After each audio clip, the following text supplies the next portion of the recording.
On va discuter maintenant quelles sont les principales méthodes de planification d'un projet. Nous avons la méthode la plus classique par le graphique Gantt ou la méthode qui s'appelle PERT. Ça veut dire en anglais Programme Evaluation et Review Technique. Par ces méthodes-là, qu'on vous déjà connaît, j'imagine, on fait le calcul du chemin critique. Ici, on fait l'analyse des démarches en respectant les liens, donc chaque prédécesseur de chaque tâche.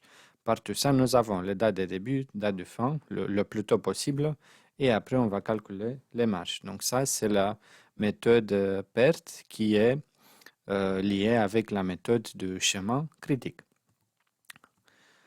Ensuite, le graphique Gantt. Le graphique Gantt, c'est bien sûr lié avec ces méthodes, c'est la représentation des tâches sur une échelle de temps.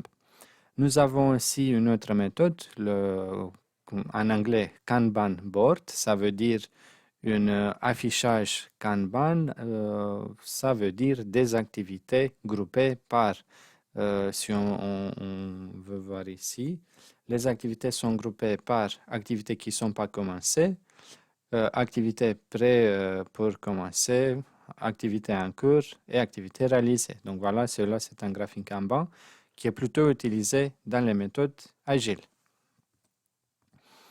Ensuite, la planification traditionnelle de graphique Gantt peut avoir par exemple 40 pages dans ces situations et avec l'utilisation du TLOS, Time Location Scheduling, tout ça peut être réduit directement dans une page. Donc voilà, ici on a chaque activité du planning. Et en plus, on peut avoir la géographie, donc la planification linéaire fait la liaison entre la planification graphique Gantt, qu'est-ce qu'il faut faire, donc le périmètre du projet, ou dans quel moment, donc la partie temp, mais en plus, on a aussi la partie localisation. Donc, où est-ce qu'il faut construire ces choses? Donc, la constructabilité, ce qui est construit, le périmètre, à quel moment, le temp et où, dans quel emplacement. Donc, ça, c'est quelque chose en plus dans ces planifications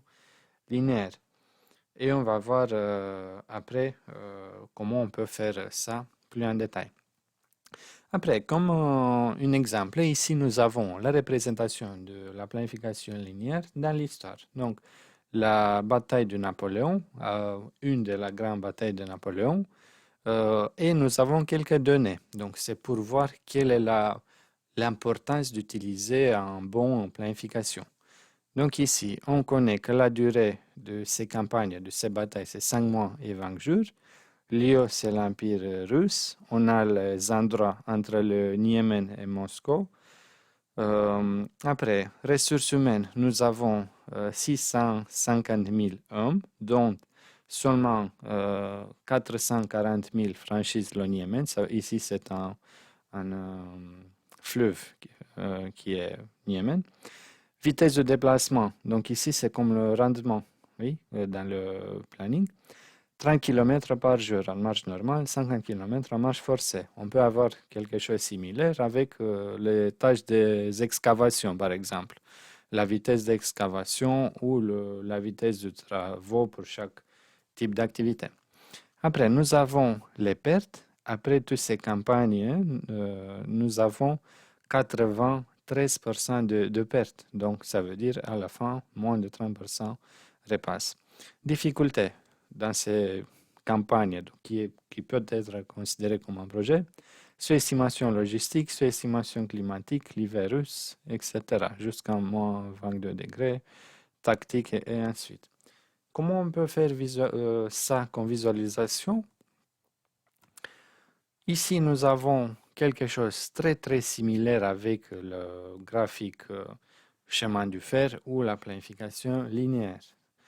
Et ce tableau a été réalisé par Minard, Charles Minard, qui a réussi de montrer les effectifs à l'aller et au retour de Moscou par l'épaisseur de la ligne.